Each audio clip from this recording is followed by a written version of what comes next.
Welcome to another episode of This Woman Works. I am your host, Mike Patton. And on this episode, we're going to be talking to a woman that is a big time power player when it comes to business, entrepreneurship, and more. That would be Miss RJ White. How you doing, RJ? I'm doing great. How are you? Doing great, doing great. And thank you again for coming on the show. We're gonna get into your journey and how you got to where you are, which basically is you're owning multiple businesses, got multiple streams of income coming in, and you just doing you're doing your big one every time it turns around, come around. Thank So you. I'm so trying. definitely definitely going to definitely talk about your journey from the start to where it currently is now. We're going to do that in 1 second, but of course, with every episode we start off with the Black Girl Magic Moment, and on this episode, the Black Girl Magic Moment, we're going to talk about Miss Venus Williams. Now, I know everyone knows about Serena Williams and things that she did, but we got to show love to the elder statesman here in this equation. Ooh. Now, as far as when it comes to Venus Williams, of course, she originally, was the first one on the scene. She actually grew up with her sister playing on the tennis courts of Compton I believe they moved there when they were 5. So played there. He moved them to Florida for a minute. She had like a insane record for under 12. She never lost one. It was like 153-0. And Oh. eventually at 14, she went pro. Yeah, Hmm. 14, y'all. 14. She's So, yeah. 45 now. She's been pro for over 30 years.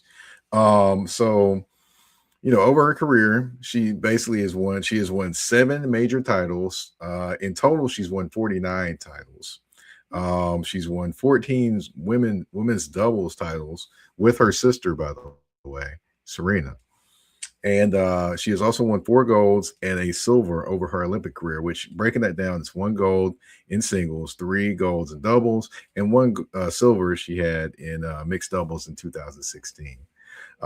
She has a career singles record of 819 wins and 281 losses, which is a career win percentage, which is insane, of 74.5%. Just Sheesh. nuts. Yeah. Amazing. Now, That- she basically, along with that, what she did was she basically showed Black women that, hey, tennis can be our sport too, along with her sister and along with Zena Garrison, Houston native, by the way, Zena Garrison, who needs to be in the Houston Hall of Fame for sports, by the way. That's another story for another day. But strength and athleticism, they basically, her and Serena kind of led the charge of showing strength and athleticism and those different things and bringing those to the tennis court, for everyone to see at the highest of levels. And of course, to tie it all in the bow, back to you, RJ. She's a minority owner of the Miami Dolphins. So, all those different things that Venus has done and accomplished. And I just wanted to take this time to show her love on my show, This Woman Works. RJ, you got some comments or anything like that about her? Or some stuff you didn't know? No, actually, I didn't know any of that, but it's phenomenal. I mean, we all have heard of her journey, but just to kind of hear and see like some of the things she's accomplished. Like, yes, she's definitely Black Girl Magic, and I love it. Like, it's always a good thing for girls to have motivation to look to something as a way to say, okay, if they did it, I can do it. Now, she might be up there in the level of what can be done, but it does give, some hope and motivation to those to say, at least if I try, I can reach for something. So I think she's doing a great job. I love that. Indeed. Indeed, indeed. And then someone else that's doing a great job will be you, of Oh, course. thank And you. there's probably some people that are probably trying to get to the levels that you have gotten at. So, with that being said, they got to kind of find out where you started. And we're going to start off with young RJ. So, Oh, young art. I've got to ask, in growing up, where did you grow up? So originally, my mom's from Louisiana. My dad's from Tennessee. Well, born in Kentucky, but grew up in Tennessee. We all moved to Michigan. We Hmm. moved to a city outside of Detroit called Pontiac. And so lived there, kind of grew up there. Um, I wouldn't say it was middle class, not the best environment, eclectic environment, if you know what I mean. Other side of the tracks, right? Kind of grew up in a household Mm-hmm. where my mom, she had several jobs. Dad, he worked for the plant. So they did the best they could with young RJ. But of course, when you become a teenager, you're like, I'm going to do what I want, which I think was a good pathway for me to understand the do's and don'ts of what I wanted my life to look like. As you grow and depending on where you live and how you grew up, you lose people along the way and you're like, man, I don't want to end up like yada, yada, yada. So since I was 5, though, I've always been ambitious. Like my mom and dad, they talk to me all the time about just crazy stuff that I did or said when I was a kid. So from the age of 5, I was saying like, hey, like, wouldn't it be crazy if I owned an NBA team? Like, I don't think they're doing it right. Like I feel like they need to hire me. Like at 5 years old, I'm gonna work there and they're executive board, okay? But or in the chair, right? Or govern the team. So, even at that young age, I always talk about the story of my dad. Like I remember him having a conversation with my mom. He was like, hey, I can't be late anymore. Like if I'm late, I'm gonna be fired. Like and like I heard the conversation myself, okay? And I still was like, hey dad, I want to talk to you about something. And like my dad was like, he's the type of person where he's like, okay, I'm not gonna just walk out while you're talking. So he sat down, even though he couldn't be late, even though he had one more time to be late, he could be fired. Like he sat down, like what is this you want to talk about? I'm like, I'm gonna be a millionaire. I'm gonna own my own team. I'm gonna own my own NBA team. Like I'm just blabbering, okay? What they say now, yapping, okay? And so he was like, yeah, you are. Like, it wouldn't surprise me if you did. Like I was, dissecting computers that early. So he was like, I feel like you can do it. And even until today, he still sends me stuff like, hey, this is what you were saying was going to happen. This is what you said was going to do. And this is that. It's like, you're like right on point. Like, I can't wait for you to get your team. So young RJ was innovative, observant, and disciplined. Mm-hmm.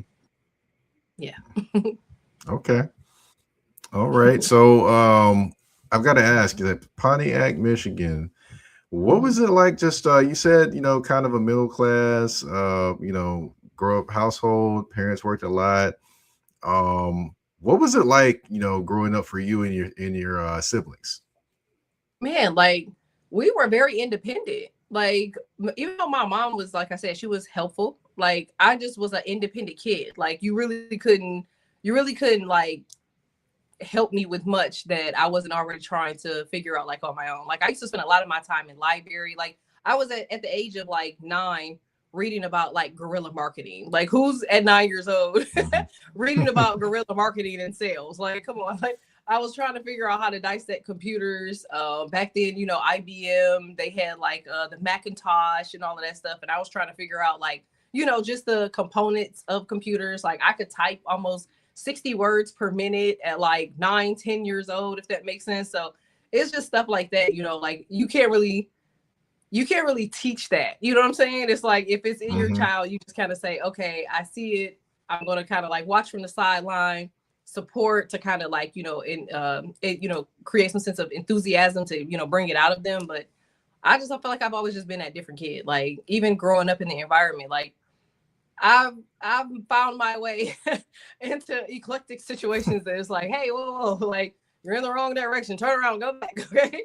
But after some time, it's like, okay, your end goal, what you're trying to do, like, just keep straight and narrow. And I was blessed to just have so much of a support system. Like even when I kind of like, fell off track or kind of like steered away from like what people around me seeing my goals was, they would just tell me like, hey, whoa, like, even people, like, at one point across the track, you always got your eclectic people and they were like, nah, it's late. You don't need to be around here. You don't need to be outside. Like, go away, go home, like find something to do. Okay. Like they always found a way to like kind of like protect or to like, keep me in a straight and narrow. Like even if I was trying to like be on something, Mhm. so it was cool.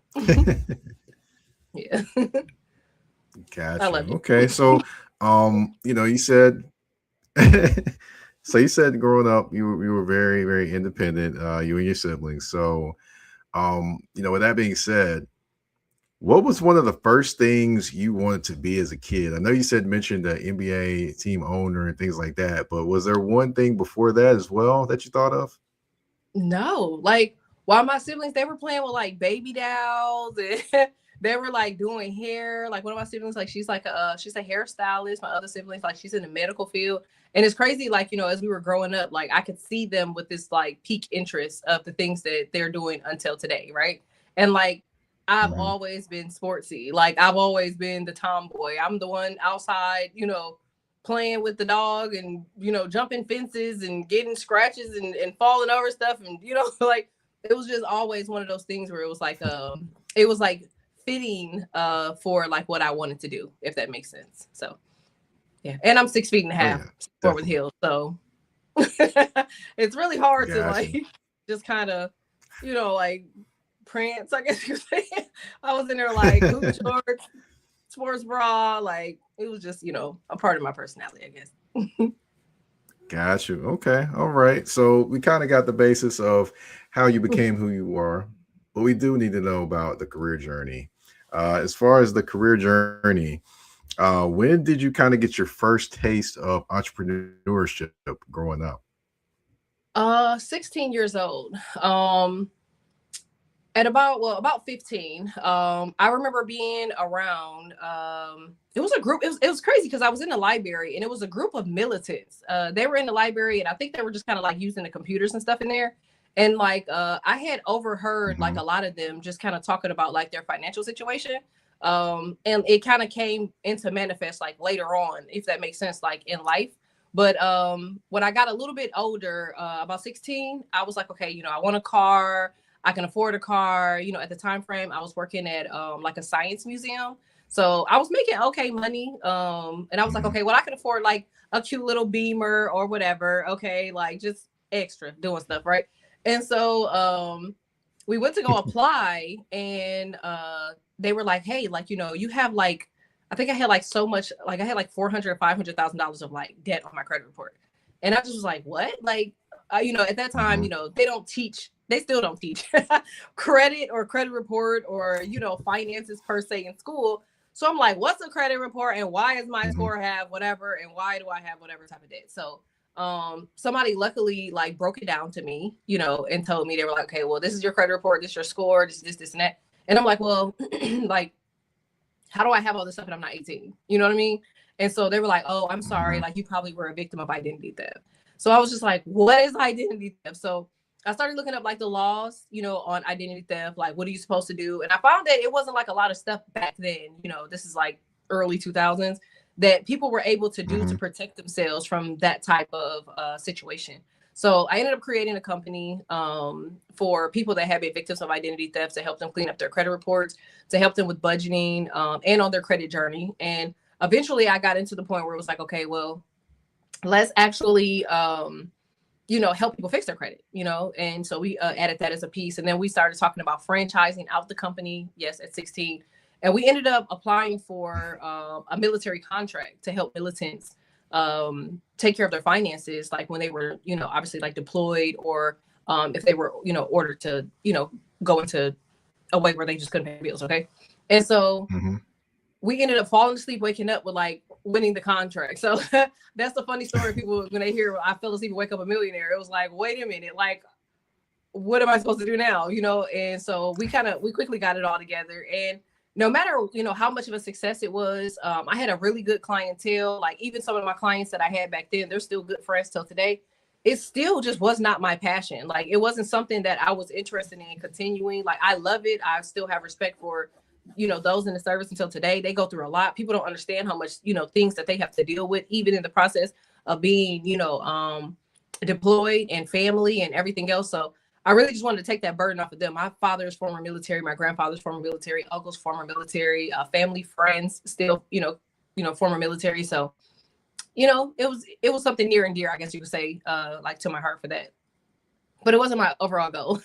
So as I'm there, I'm like, Hmm. I'm like, I'm so bored. Like, even though I'm blessed, it's like, so once I got a chance, I started back looking into, like team ownership. This is like around the time frame that the NBA was, they were in the high, couple million, I guess you could say, in double digit millions. Hmm. They weren't evaluated for, where they are now, as you probably seen, like the Lakers sell for like, Hmm. billions, what have you. But they were growing Right. into like momentum. So I'm like, hey, how do I raise funds? How do I get to a point where I could buy this thing? And randomly, okay, because most of my moments in life happen in random moments, okay? And so I was like, I'm going to call and I'm going to see, like, what does it take to own an NBA team? Obviously, if you have 60, 50, $60 million, I could see that, owning a team, yada, yada. But, like, how do I get my foot in the door? And I remember just randomly calling, after searching, every press release has like a phone number for the PR person, yada, yada, yada. And I was blessed to get one of the PR people that connected me to the VP of of the league. And I was Oh, just like, oh, wow. like, yeah, yeah. And I was like, oh, okay, like, I'm gonna call them. Call, no answer. And then finally I call and they answered. And I was like, hey, I'm trying to buy a team. And I'm sure he probably gets these calls every day. And I'm sure he's probably like, who's this girl? Why is she on my phone? I have a bigger fish to fry. Okay. And he's like, ma'am, like, first of all, if you're going on an NBA team, you're going to need experience. Secondly, you're going to need some money. Thirdly, like, you're going to need a staff. You're going to need a team. You're going to need experience. And he hung up in my face. And I was just like, oh, okay. And while most people would be like, oh, that's so rude, that's so messed up, it was like he gave me the foundation as far as like what I needed, because I didn't need support. I didn't need conversation. I didn't need, references. I didn't need introductions. I needed the blueprint. You know what I'm saying? And he gave me that in about 2 Right. minutes. And that's all I needed. So I started looking at how I can get experience. And so that's when I started looking at different leagues. I'm like, okay, so I got to find a league that I feel like, obviously I can own my IP, I can grow it, I'll have like, a decent, reign over the team, that I can control, exactly like what happens, or govern the team of what happens and how it looks. And so I've seen several leagues, talked to a lot of the owners of those leagues, and the one that struck me the most was the ABA. They were a pretty penny too back then. People don't know how expensive ABA teams were back then, but they were 5 digits. You know what I'm saying? And so, talking to the CEO, interviewing with the CEO, because back then he wasn't just allowing people to just have teams. You know what I'm saying? Like, you had to do the interview process. You had to show the proof of funds. You had to do, a lot of different things. Okay. And so talked to them, met with him, and he's like, all right, pay your fee and let's go. And so I was like, all right, this looks good, right?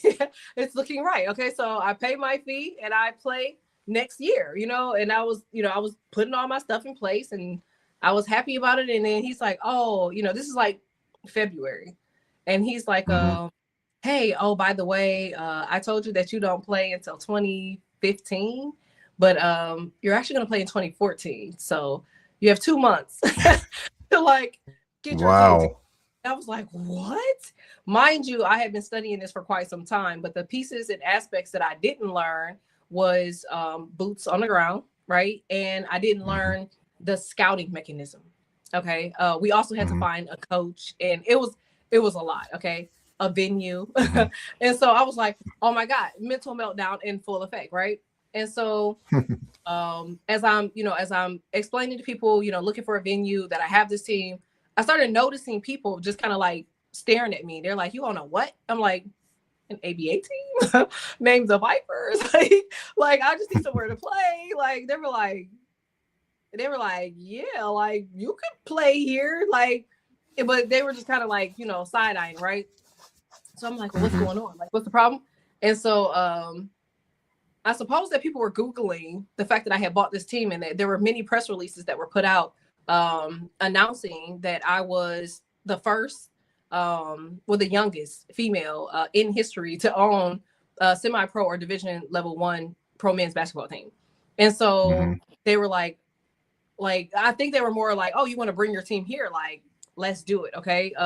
Especially like the mayor of Gurnee at the time that she was in office, she was like 1,000% in support, came to every single game. Like, even the mayor right now, they were in support. So it was pretty cool. Like, and then, man, we did all of that. We got our first game going. We got the coach, we got the staff, we got the players, and we turned on the lights and we had the refs. We got everything together, and the game started. And I looked around and I was like, there's nobody here.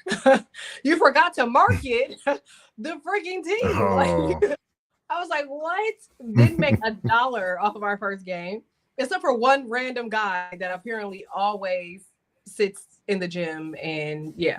So he was like, first of all, he didn't pay. He was like, he was like, he was like one of those people that just always was in the gym, so he got in for free. I was like, he didn't even pay. Like he's still in here. But after that, I was like, we got to get to marketing. And so that's when I started doing the guerrilla marketing that I had been studying for some time. I started doing collaborations with people. We eventually became the top five, in the top five teams out of 150 teams of the league. Largest presence in the league history. We had over 65 Fortune 500 companies as a standalone team. We were selling out pretty much every game. We had about 2,500 seats to sell. We had standing room. We breached fire code maybe more than 20 times for games. I've been to 82 countries. We have expanded the team out to Japan. We expanded it out to London, UK, and then we still have it pending in the United States of America. And that's predominantly because as we go into the venture of owning a pro team on the highest level, you can't have, other teams, if that makes sense, that will consider it to be interference for that team. So we placed it dormant because we were like, okay, we gotta go for the big, we're going for the big dogs now. Like we gotta, get all our ducks in a row. But man, I think I was sought after by the league like maybe more than 1,000 times. More than 1,000 times. I was just looking through my email and I was just like, man, they really do be asking, right? Like, but yeah. And then eventually we kind of did a merger for our team to tech. And once I got over into the tech component, I just hit the ground running. It was just like, again, going back to, me being 5, I was breaking down IBM and Macintosh at that age, young, 9 years old. I had mods for my Sims where the guy, I still can't remember his guy's name. I'm gonna go Google it, but the mod for he was the president of whoever created the Sims at the time, and he called me, hey, he was like, can I speak to? And I was like, yeah. He's like, how do you have Gucci flip flops on your avatar? And I was like, oh, I just basically, it's a mod. Like I coded it in. He was like, but how'd you code it in? He's like, can you show me how you did it? I'm like, sure. And then after that, like they stopped all mods, for the game until we figured it back out, because we put it right back on there. We had wigs, we had sandals, shirts, all type of stuff that we weren't supposed to have on Sims. Our Sims were like, yeah. And so eventually I jumped over into tech, and I now own the first avatar in history to be signed to a professional modeling agency. Her name's Posh Multiverse. And then we're building a mega project in Roblox and Fortnite. And, we just jumped into the gaming scene. Like, why not? Okay. So, all right. It's been working out for us as well. And we've been doing some really big collabs in the gaming industry and headed overseas with it. So, okay. Okay. All right. So I've got to ask, and of course, being a team owner, being, in, gaming world, all those different things. When was the first time you knew you were where you were supposed to be? When I wasn't stressed about what life would look like. It's like when I was into like the financial industry, which is nothing against it because it's people that love to be there.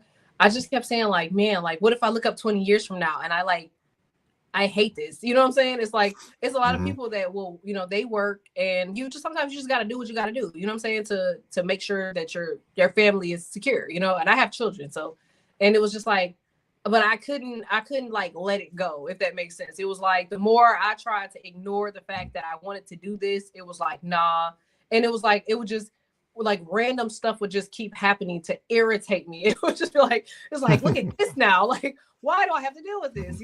And so eventually I just like, okay, it's just not for me. You know what I'm saying? Despite the fact that it's successful, despite the fact that it was growing like a wildfire, it was growing, I just couldn't bring it to myself to say, okay, 20 years from now, I owe it to myself to be like, okay, did you try for like your dreams and goals and the things that you love? And so I wouldn't have been able to say that. And so I let it go and I let God. That's all I can say.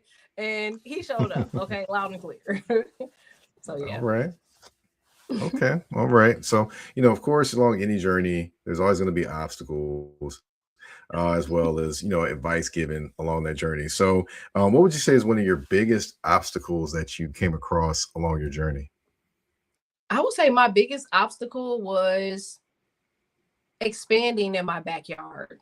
Like, I know it sounds crazy, but the bigger you grow, the more envy you receive. And it's literally like just something that is a part of the human psyche or something. Because it's like I didn't have a problem before the team, like when the team wasn't doing well, when the team was like growing, when we're trying to figure out like an audience, like we didn't have any issues, you know. But the second that we started like Mhm. making headlines, Yahoo Sports, we started traveling overseas, we started making national news. It was like, where is all this coming from, you know? And it was actually the love and the passion that I have for what I do that it was just like, oh well, can't stop, so doesn't matter. You know what I'm saying? And my advice would be like, just don't take it to heart. Like a lot of times people know not of what they do. You know what I'm saying? Like everybody ain't Mhm. happy with their life, and that's what we have to realize. And so we can't make people be happy for us if they're not in a place to receive happiness for themselves, you know? And so Mhm. I just kept going. And eventually a lot of that envy kind of turned into support. The Vipers ended up with over 35 million in analytics as a standalone team. And if you think about bigger leagues, that's what their numbers look like on a monthly basis. You know what I'm saying? That was like us in one day. Like, we had a lot of analytics, and I myself, Mhm. I'm pretty much up there when it comes to like numbers, analytics, visibility. I don't do all of the other stuff as far as like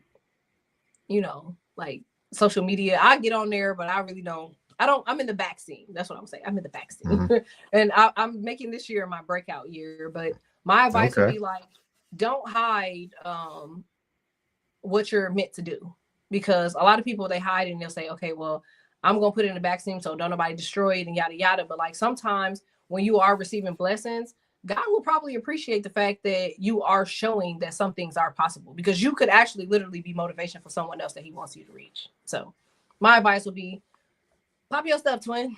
Mhm. Do what you need to do and do it. You know what I'm saying? Like the biggest, best confidence Mhm. that you could do it in. Mhm. Yeah. Okay. And then, I want to ask as well. Um, there may be a little black girl that actually sees you, or young black women that see you and what you're doing. Um, how the heart do you kind of take it to kind of be an example for those young women to be, that standout person that they can look at, like, hey, I can do that because she's doing that. You know, I wrote a kids book, and the kids book was she believed she could, so she did. Hmm. And a lot of that was just about like you can see somebody doing something, but if you don't make the effort to do it, like you'll be you'll be dormant. You know what I'm saying? So I just kind of I just kind of hope Hmm. that people would ask for information, they would ask for advice, or they would continue like their process, they would continue their education. Those that know me, y'all know I'm in Harvard right now, studying computer science. Coming from my background, if that makes sense. And so I always just say the same thing, like, like anything is possible. You know what I'm saying? Like, I just got accepted into a university overseas to work for robotics or work on robotics, which, that's like our next field that we plan to jump into. And so if you Hmm. don't try, you won't succeed. Like, so I would say for any girl that's watching this, like, you gotta start somewhere. Like, you're gonna fail, you're gonna be irritated, you're gonna have friends that's gonna, like, they're gonna doubt you, you're gonna have family, you know what I'm saying? Family is gonna doubt you, you're gonna have all type of obstacles. But at the end of the day, if you really really want something, you just got to keep moving and keep going with what it is that you're looking to accomplish, because happiness is within, and as long as you're straight, Hmm. nothing else matters. That's right. That's right. Of course, we're gonna have a little fun to end the show. We're gonna talk a little this or that. Okay. So I have 5 questions, just for those listening and watching. RJ Okay. has no idea what I'm going to ask her, so these are real Oh. authentic answers and expressions that she will have. Oh God. Okay, we're gonna start first with this one. Okay. Beyonce or Rihanna? Which one are you taking overall? I'm gonna go with Beyonce. Nothing against Rihanna though, because I like her too. Okay. All right. Now, say you're out and about, or also, oh no, I'm gonna say different music eras, different music eras. Okay. 90s R&B or the neo soul era? I'm gonna go with 90s R&B. I feel like this is the best era. Yeah. Yeah, I would say this. That's the one I have to fight between right there, the 90s R&B and neo soul era, because I was in college when the neo soul era started. So, yeah, See. definitely. Well, I would say when it really like boomed, I would say with your Music Soul Childs, your India Reeds, your Jill Scotts, your Dwayle's. I can keep going on and on. I know. Like I went to So, India Ari's concert not too long ago when she was in DC. So I know what you mean. It's mhm, a tough decision, but you gotta think of we had stuff like SWV and TLC, like Black, mhm, like we just Lauren Hill, mhm, we had a lot of good stuff back then. So it's why it's caught between the two, but I'm definitely gonna give Neo mhm. Soul their flowers for sure, but I'm gonna pick 90s. Yeah, definitely, definitely. New York or LA? If you had to go during the summer, which one you going to? I'm going to LA. Yeah, LA. Because LA. I like being Okay, West Coast all right. and no traffic if I can. Like they have traffic in LA, but I have like a lot of low key spots that I've learned now where I could just unwind. Okay, all right, all right, all right. You going out? Are you going to a house party or are you going to a poetry jam? I'm gonna go to a poetry jam. Yeah, a poetry jam because I don't really do parties. Like I've been to club like maybe like 3 times in my whole life. Like I do not party like that. So yeah, I'd rather go poetry because it's more mellow, calm, quiet. Everybody is there for something that has to do with like lyrics, and lyrics obviously are also connected to a calm factor, confidence, respect, silence. Mhm. Yeah, I'm gonna go poetry. I'm gonna Okay, go poetry. all right. Last one. We're gonna throw it sports. Okay, you've heard people debate this over and over and over again. I probably know what your answer is gonna be, but Michael Jordan or LeBron James? You had to do this to me. um, Yep, I did. what's crazy? Um, because I just got invited to something by one of them. So I'm gonna say I respect both of them and I give both of them their flowers, but I'm gonna go LeBron on that one. I'm gonna go LeBron. And that's Okay. because of I'm a community person. As you probably see, the Vipers, you're required to do 1,000 hours of community service. Um, MJ has done a lot for the community. I feel like he's a stand-up guy. He's stellar. But I really respect the fact that LeBron behind the scenes, people don't even know how much stuff that he does for the community. Like, and not just his own hometown. I'm talking about as abroad, like not just his school, like him and his family, they're very, very big in the community. And I feel like athletes need to get back to that. Like back in the day, athletes would pop up at schools, they would do backpack drives, they would hand out turkeys, they would go shake hands, they would go to the hospitals, make a wish, they would do all of these things, WNBA too. And like I feel like somehow Mhm. we've strayed away from that. And I gotta give LeBron his credit on that he still makes time, even for the person that he is, to do major things in the community that have to do with the actual city of the community. So yes, I'm gonna go LeBron on that. Not so much as stats Right. wise, career wise. We can obviously go Okay. ring point for point, and obviously MJ can give him a run for the money for that. But for my answer, I'm gonna say none of that matters, because I feel like a man is nothing without his community. So Hey, there it is. And there it is. All right. This or that is over. And the show, we have reached its conclusion. RJ, I want to thank you for coming on the show. If you can, tell everyone where they can find you on social media or any other things you're working on. I mean, you're doing a lot of things. You're in school, the Vipers, Posh Multiverse. I mean, are we missing anything that we didn't talk about on the show? I mean, no, I mean we're working on balling, so they should be able to see balling enterprises or balling strategies coming up very soon, which is a lot of the big projects that we're about to start doing in Roblox and Fortnite, and our GTA RP. We just got one of the largest GTA RPs, female-led GTA RPs called Queen of Chaos. So if people are on GTA and y'all on 5M, y'all can find us under Queens of Chaos. But you can also find me online. I'm at, it's underscore RJ White under all platforms, TikTok, Instagram, and Facebook. Yeah, follow, say hi. I'm live usually on TikTok sometimes, so they might be able to drop by and drop in. So yeah. Got you, got you. Of course, thank you for coming on the show. Of course, my name is Mike Patton. I'm the host of the show. You can find me on the artist formerly known as Twitter at Mike Patton82. That's MikePaton 82. You can also find me on Instagram and threads at that's THA, not THE, underscore general underscore NP. Of course, This Woman Works, you can find on all listening platforms, whether it be Spotify, Apple Podcasts, iHeartRadio, Amazon Music, you name it, we are there. We are also on YouTube at the Mike Patton Network as well. I want to thank you all for tuning into this episode of This Woman Works. We're out.